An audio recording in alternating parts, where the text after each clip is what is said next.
This is your WW3 news of Wednesday afternoon. I think going back to the geopolitical events which is occurring in the world is of some interest for us, even in the long run.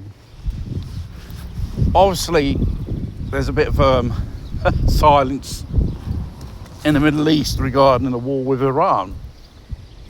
For the time being, it's just only a charade for each side to build up their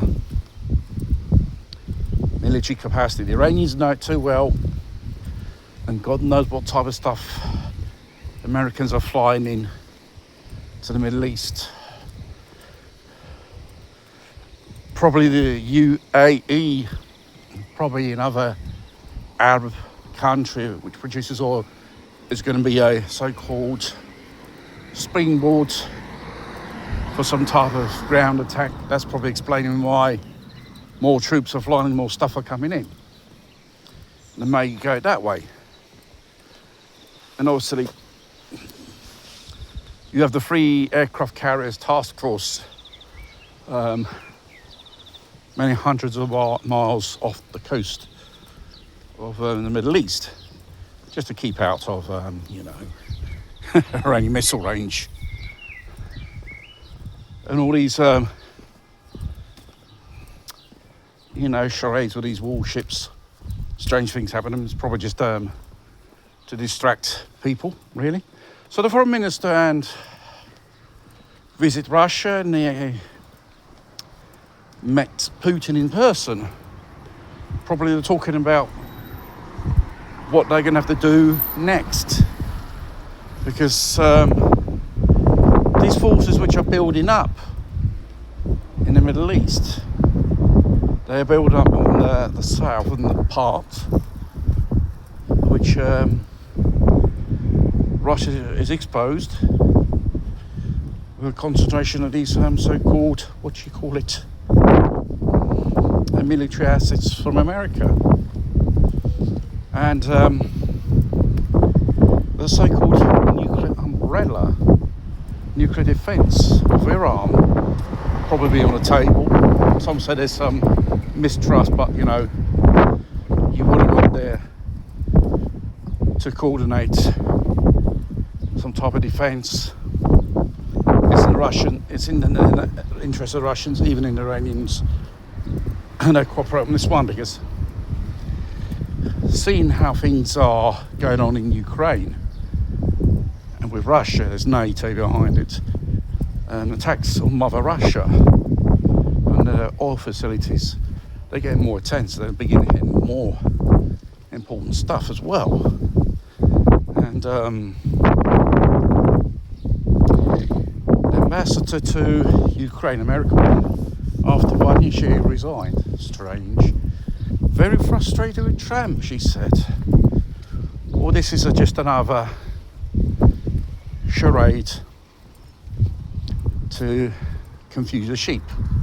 I don't think they can confuse the Russians.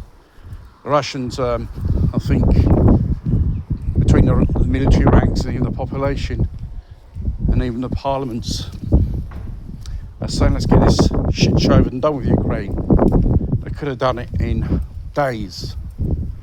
Bring Ukraine on to its knees, and there you are. Mind you, Putin wanted to go inside delicately, but the more time passes, you're going to have to establish a red line, and more higher the risk. You'll be hit harder in the future. So Russia will have to strike back on Ukraine pretty heavy. Take out their infrastructures, destroy all the power stations, government buildings, take out Zelensky. I think Zelensky's overdue already. And obviously the visit of His Majesty's King Charles III in America, addressing, the Congress, regarding the threats of a war with Russia, is saying we must act swiftly now. That's practically warmongering, dragging every Western country into this so-called lunacy. And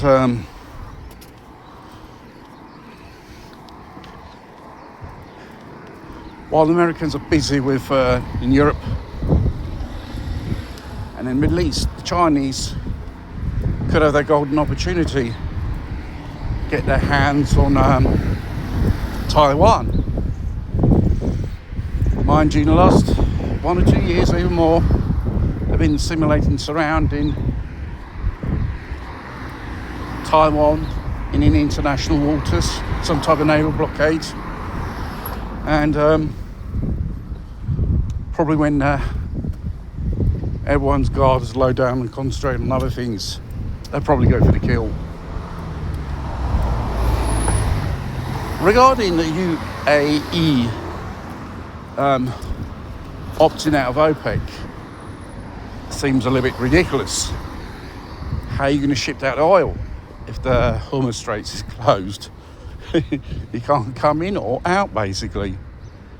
There was a tweeter on Voice Truth, you know, the platform of Trump, saying, what you would call it, the Iranians are begging what you would call it,